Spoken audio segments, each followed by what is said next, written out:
Peace means taking into account the dignity of other people and the fact that there are other people who have certain rights.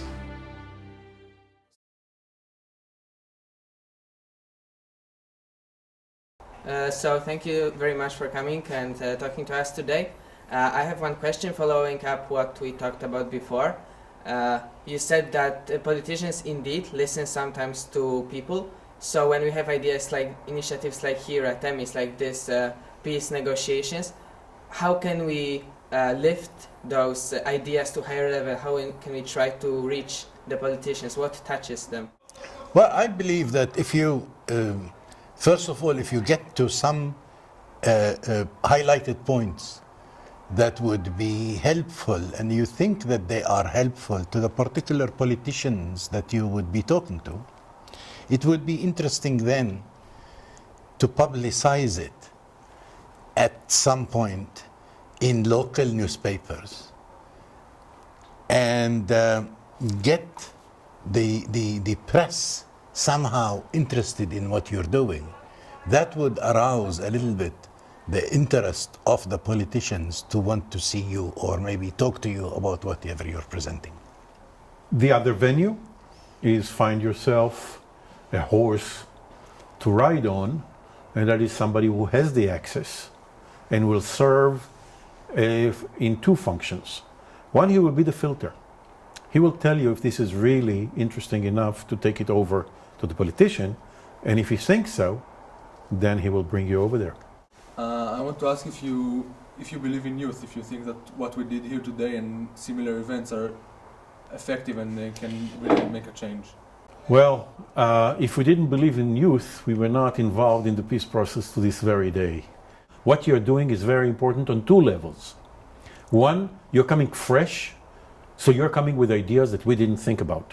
You're not burdened by all the baggage that we carry from previous rounds of negotiations. You're fresh, and your ideas can be far more interesting.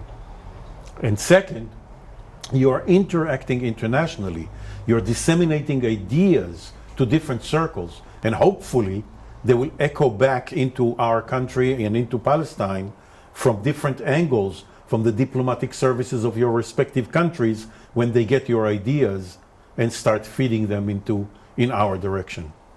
Whatever is done is because people want the youth to benefit out of it. So if the youth themselves are involved, then that's the utmost of the benefit that youth can get. And as probably Nimrod said, we have to think of the generations of the children and then the grandchildren, but in the end, it always hits us back, because that same generation that we're worried about, our children, who at some point would ask us, what have you done so far? And that, believes me, makes us worry. So we would like youth to be involved so that they would do things.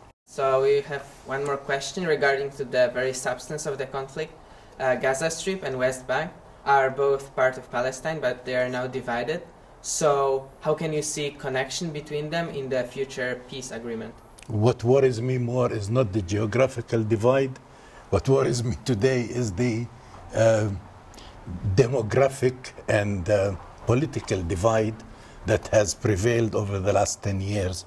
And I tell you, that's a problem that would have to be overcome by the Palestinian side on their own, including the youth being involved in removing those layers of fat that have accumulated over this political divide. The geographical divide, historically, it's there, it was there. And I think in the proposed solution that I've talked about, we did think of a way where there will be a continued link and a connection in order to make the state of Palestine one viable and contiguous area that without it we'll be not talking about one state of Palestine otherwise. I think that of the issues that we have to resolve in order to get a deal, this is probably the easiest, and I'll tell you why. It's not a symbolic issue like Jerusalem.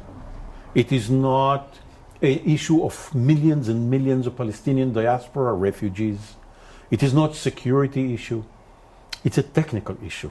What we need, and I think we are all talking about the same thing, is we call it a safe passage.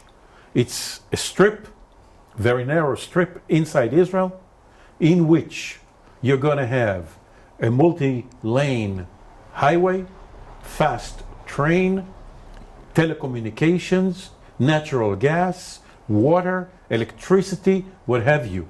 The technology is there, the solutions are available. That link, that safe passage can be an underpass or an overpass.